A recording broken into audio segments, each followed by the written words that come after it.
Colgate forts is one of the conspiracy theories that pops up on our always discussed conspiracy theory iceberg list. Colgate forts. And actually, that's how I found out about our last story, Ranikot Fort. On the last episode, I was looking for Colgate forts, and then I was trying to figure out if that was a code for something, and so I started looking up charcoal forts. Took me to Ranikot Fort. But anyways, Colgate forts, the little bit of information I found was maybe one or two sentences on a website saying that Colgate forts was something that ex-Russian military officers did. They took a bunch of Colgate out to Siberia, and they made houses out of it. So, of course, a normal person would go, no, that's ridiculous. But me, I began Googling, what is the freezing point of Colgate? Can you freeze toothpaste? How long does toothpaste stay frozen? I think I actually tried looking for stuff like, can you build a structure out of toothpaste? Now, here's the thing. Siberia is blisteringly cold. I read a book about the siege of... I think it was just called... It was an amazing book. So the story was about a symphony about... and the orchestra in the city under siege by the Nazis, trying to get people together to perform that symphony as like a propaganda tool. It was a great book. It's all non-fiction. It's all 100% true. There's a bunch of cannibalism in it. Women are like giving birth to babies and then eating them. There's roving gangs of cannibals having shootouts with the police. They had to form an anti-cannibalism brigade. It was such a huge problem. Towards the end, the symphony that started off with maybe had like 17 people left because they'd all gotten blown up. The constant shelling of the area. It's a great read. Very, very tragic yet uplifting story. One of the interesting things, though, was that the Nazis, they weren't prepared for the winter. They came in their light clothes, a lot of paratroopers and stuff like that. And one of the problems is it got so cold that you just had to poop your pants. You go, what does it have to do with being cold? And here's why. In the book, it says if you pulled your pants down to poop... If you pulled your pants down to poop, your butthole would instantly freeze shut and you would die because you could never go poop again. You could never get warm enough to get your butthole loose enough to poop. So you just had to poop in your pants. That's miserable. Like, yeah, being in war is pretty bad, but being like, oh man, I hope I don't get shot and I get home to my girlfriend Isabella and, we're going to have a bunch of babies, and then your butthole freezes shut, and then you spend the next 3 or 4 days trying to figure out how to warm yourself up, and then you just die because your intestines explode. I guess at a certain point you'd stop eating because you wouldn't want to poop anymore. But I think at that point you're kind of SOL. Anyways, so I knew that the area that Russia's like super, it's cold enough to freeze your butthole. I figured maybe you could build a structure out of toothpaste because Siberia is even colder, right? Because it's Siberia. So I looked all over for, can you build a house out of Colgate? And the way that toothpaste is made, it really doesn't freeze that level. The water in it would freeze. And the more I researched it, the more I started thinking about how much toothpaste did these guys have? I mean, you would have to have a ton of toothpaste, like you have your satchel of your normal survival supplies, and then you would need basically a house, enough toothpaste to build a house, or even a hut or an igloo. And then, once I realized that, I go, why don't they just build igloos? So I think Colgate forts, as far as this has been going, is busted. And then you're going, Jason, why are you wasting our time talking about something that is so foolish? And even when you're researching it, you realize it was ridiculous. Well, this is why. This is the interesting part. The second question I was researching, when I was looking at the Colgate forts, was why would Russian military go to Siberia to build these Colgate forts? Were they doing some sort of testing or something?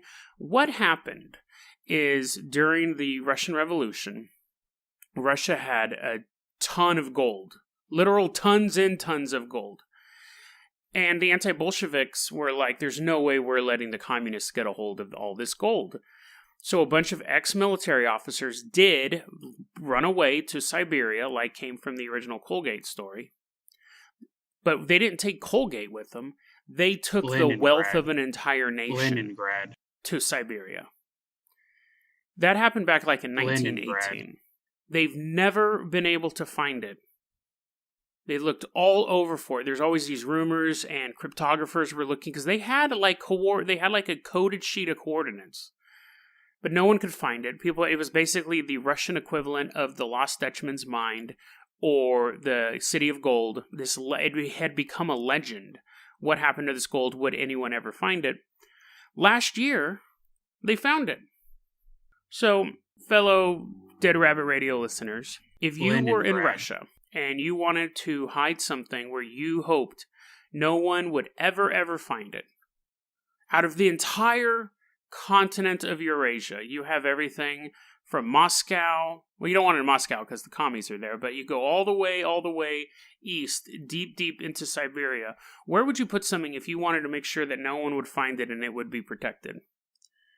Would you put it somewhere, say, where aliens lived underwater? Yep. Out of the entire continent of Eurasia, the gold was found at Lake Baikal. Lake Baikal, you may recall, was actually the lake that we talked about earlier in the series, where they had the giant alien creatures swimming underwater, apparently, and they were able to throw frogmen, not literal frogmen, but Russian frogmen up into the air, and there were supposed to be UFOs down there. And of all the places they could have hid the gold, they hid it there. More specifically, they hid it in a railway tunnel. And after 100 years of mystery of trying to find this gold, which may have been dropped there to be protected by monsters or aliens. So, maybe like they figured, we've heard legends of monsters out here, or they knew there were monsters out there and they dumped the gold. Or it's also possible that people who did dump the gold there began those legends to scare people off from that area.